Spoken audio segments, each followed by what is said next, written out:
Perkenalkan, saya Khalisa Sahira, mahasiswa dari Prodi Biologi angkatan 2020. Jadi, saya akan menjabarkan ringkasan webinar yang dilaksanakan oleh Pojok Iklim pada tanggal 27 Juli 2022 dengan tema peran mangrove dalam mitigasi dan adaptasi perubahan iklim. Pelaksanaan Pojok Iklim ini sekaligus memperingati Hari Mangrove Sedunia yang jatuh pada tanggal 26 Juli. Jadi, narasumber yang memaparkan materi di Pojok Iklim ini ada 3 narasumber, yaitu Insinyur Ibu Injer Retnowati ME, Bapak Muhammad Yusuf SHUN MSI, dan Bapak Ahmad Faisal Siregar SHUN MSI. Keberadaan ekosistem mangrove memberikan fungsi dan manfaat sebagai pencegah erupsi air laut, menahan abrasi air laut, menjaga kestabilan garis pantai sebagai tempat ekowisata, serta sebagai sumber bahan makanan. Selain itu, ekosistem mangrove juga berfungsi sebagai habitat untuk berbagai spesies.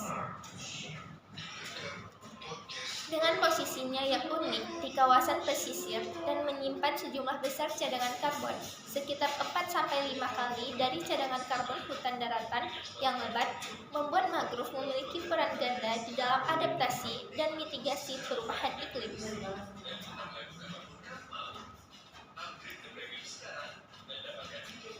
Narasumber pertama adalah Ibu Insinyur Injer Retnowati ME.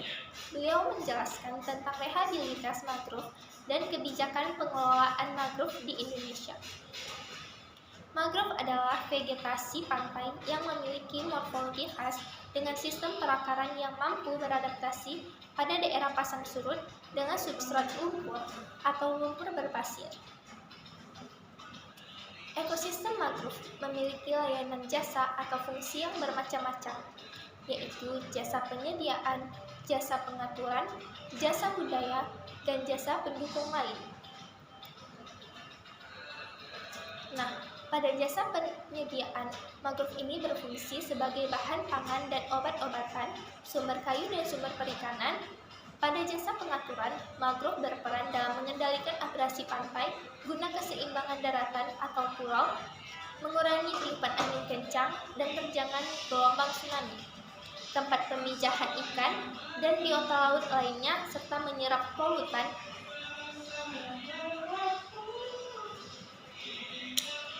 Selanjutnya ada jasa budaya.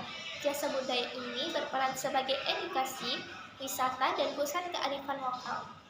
Dan yang terakhir ada jasa pendukung lain yang memiliki peran sebagai pendukung berlangsungnya layanan jasa ekosistem.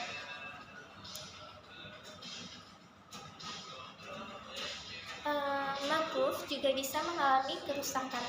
Ada 3 faktor utama penyebab kerusakan mangrove, yaitu pencemaran, konservasi hutan mangrove yang kurang memperhatikan faktor lingkungan, dan penebangan yang berlebihan.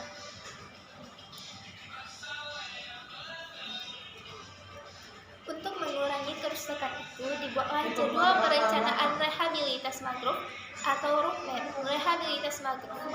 Dengan adanya roadmap rehabilitas mangrove, tutupan hutan atau lahan pada ekosistem mangrove meningkat, terwujudnya kelembagaan dan sistem pengelolaan mangrove, serta meningkatnya kesejahteraan masyarakat melalui pemanfaatan mangrove dengan tidak meninggalkan kelestarian ekosistem mangrove, meningkatkan kemandirian pengelolaan mangrove, dan memberikan kontribusi di tingkat nasional maupun global.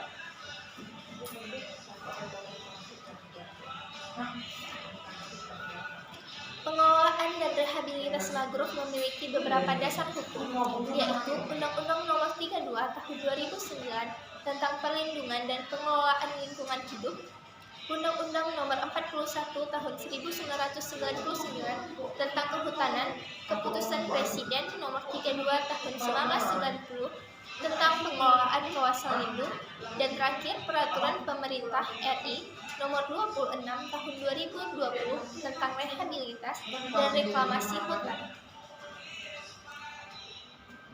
Oke, kita lanjut ke narasumber kedua, yaitu Bapak Muhammad Yusuf SHUN MSI. Bapak Yusuf ini menjelaskan tentang peran mangrove dan dalam pengendalian perubahan iklim. Status dan kondisi mangrove di Indonesia yang kondisinya jarang itu sekitar 20% dan dalam kondisi sedang 5%. Jadi kondisi mangrove Indonesia saat ini adalah 93% baik-baik saja. Mangrove sebagai ekosistem maupun individu memiliki jasa lingkungan yang dapat dimanfaatkan untuk berbagai tujuan dan kepentingan. Bagi masyarakat yang hidup di pesisir, maka mangrove menjadi salah satu sumber pencaharian atau ekonomi. Manfaat jasa tersebut ada yang langsung, ada juga yang tidak langsung. Manfaat jasa langsung yaitu sebagai usaha perikanan tangkap, perikanan subsisten, fun fishing, dan rekreasi.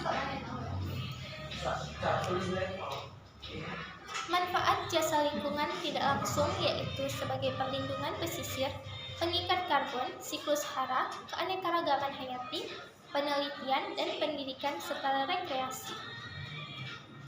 Mangrove dan perubahan iklim dalam isi osean memiliki 3 kebijakan, yaitu prioritas nasional 6 yang berisi membangun lingkungan hidup, meningkatkan ketahanan bencana, dan perubahan iklim. Selanjutnya, surat Kemenkominfo yang berisi penunjukan KKP sebagai penanggung jawab nasional isu osean pada perubahan iklim. Kebijakan ketiga yaitu komitmen NDC, di mana dijelaskan isu osean telah masuk dalam update NDC Indonesia dan akan masuk dalam 2 NDC tahun 2025. Mangrove berperan penting dalam adaptasi dampak perubahan iklim. Mangrove dapat meningkatkan daya resilien dari masyarakat di pesisir melalui fungsi perlindungan bencana, konservasi dan bangkitan ekonomi, wisata, produk olahan, dan edukasi. Sebagai regulator iklim, mangrove memiliki kemampuan dalam menyerap dan menyimpan karbon dioksida. Tantangan dalam pengelolaan mangrove adalah lokasi, prioritas, dan peran serta masyarakat, kemudian peran pendamping pemerintah daerah dan LSM, serta keterlibatan pemerintah, Kemenpar, KKP, KLHK, pemerintah daerah swasta. Selanjutnya narasumber ketiga yaitu Bapak Ahmad Faisal Siregar SBUD MSI. Materi yang disampaikan tidak jauh berbeda dari narasumber sebelumnya, jadi saya tidak menjabarkan lagi agar mempersingkat waktu. Jadi kesimpulan yang dapat diambil dari ketiga materi yang sudah disampaikan oleh narasumber tersebut adalah jagalah kelestarian lingkungan hutan mangrove, karena mangrove memiliki manfaat yang sangat besar bagi kita, baik manfaat yang bisa didapatkan langsung maupun manfaat yang tidak langsung. Cukup sekian pemaparan ringkasan materi dari saya. Lebih kurangnya saya mohon maaf. Wassalamualaikum warahmatullahi wabarakatuh.